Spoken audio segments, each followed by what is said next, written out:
नमस्कार, आप देख रहे हैं news nation voice. Bharatiya Janata party के राष्ट्रीय अध्यक्ष जेपी नड्डा देवरिया जिले के रुद्रपुर विधानसभा में पहुंचे, जहां उन्होंने रुद्रपुर विधानसभा क्षेत्र से बीजेपी कैंडिडेट जयप्रकाश निषाद के पक्ष में जनसभा की और मतदाताओं से बीजेपी के पक्ष में वोट डालने की अपील की। भारतीय जनता पार्टी के राष्ट्रीय अध्यक्ष जेपी नड्डा के निशाने पर समाजवादी पार्टी और कांग्रेस रही। समाजवादी पार्टी पर जुबानी हमला करते हुए जेपी नड्डा ने मंच से हुंकार भरी और कहा कि 5 साल पहले सपा सरकार में आजम खान, मुख्तार अंसारी और अतीक अहमद जैसे माफिया दंदनाते थे, लेकिन पिछले 5 सालों में जब से योगी की सरकार आई है, तब से अतीक अहमद, मुख्तार अंसारी और आजम खान यूपी के जिलों में गुल्ली डंडा खेल रहे हैं। एक समय अखिलेश के जमाने में 200 दंगे हुए, लेकिन योगी सरकार के आने पर एक भी दंगा नहीं हुआ। इतना ही नहीं, अखिलेश के समय 5000 लोगों ने पलायन किया, लेकिन पिछले 5 सालों में जब से योगी सरकार आई है, तब से वे सभी आकर बस गए हैं। इसी को कहते हुए फर्क साफ है, सोच दमदार कांग्रेस पर निशाना साधते हुए कहा कि कांग्रेस के पंजाब के मुख्यमंत्री कहते हैं कि यूपी और बिहार के भैया लोगों को पंजाब में मत घुसने देना, और इस पर कांग्रेस की लीडर प्रियंका गांधी उनकी बातों को ताली बजाकर समर्थन करती हैं। अब योगी सरकार में देश के साथ गद्दारी करने वाले नहीं बचेंगे, इसलिए देवबंद, मेरठ, रामपुर, आजमगढ़, बहराइच और कानपुर में एंटी टेररिस्ट कमांडो सेंटर की स्थापना की जा रही है, जिससे देशद्रोहियों को जेल में डाला जाए। सपा सरकार में आतंकी हमला करने वाले हाकिम तारिक और खालिद मुजाहिद को इसी अखिलेश ने वापस लाया, जो अयोध्या, बनारस, लखनऊ की कचहरी में बम विस्फोट का दोषी है। देवरिया से नदीम खान की रिपोर्ट। और योगी जी के जमाने में वापस आकर के फिर से बस गए। ये है अंतर। फर्क साफ है, फर्क साफ है। सोच ईमानदार है, नेता दमदार है और नेता असरदार है।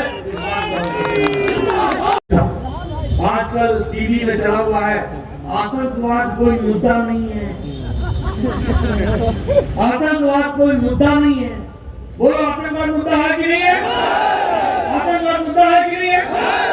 मैं आपके सामने कुछ विषयों को रखना चाहता हूं। पहला, मैं मीडिया के साथी को चाहूंगा कि नोट कर लें।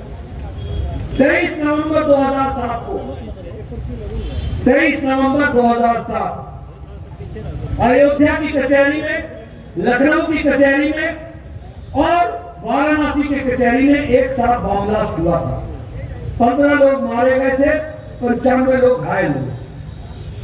इसका जिम्मेवारी इंडियन मुजाहिदीन ने ली थी और इंडियन मुजाहिदीन ने कहा था कि हमने दशाश्वमेध घाट पर भी बमबारी की थी, हमने श्रमजीवी ट्रेन में भी बम ब्लास्ट किया था, हमने नई दिल्ली के सरोजनी नगर, गोविंदपुरी और पहाड़गंज में भी बम ब्लास्ट किया था, हमने वाराणसी के संकट मोचन में भी बम ब्लास्ट किया था और हमने मुंबई के लोकल ट्रेन में भी बम ब्लास्ट किया था।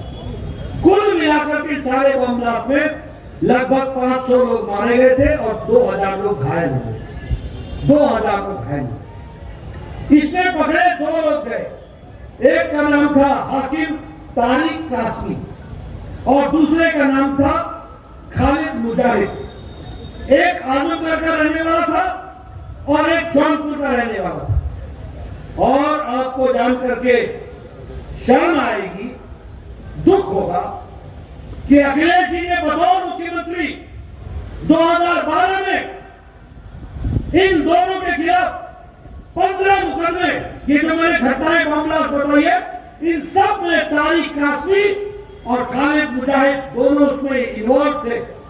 और अखिलेश जी ने 26 अप्रैल 2012 को ये सारे मुकदमे वापस लिए और उन टेररिस्टों को छोड़ दिया। ऐसे लोगों को आप मुख्यमंत्री चाहते हो क्या?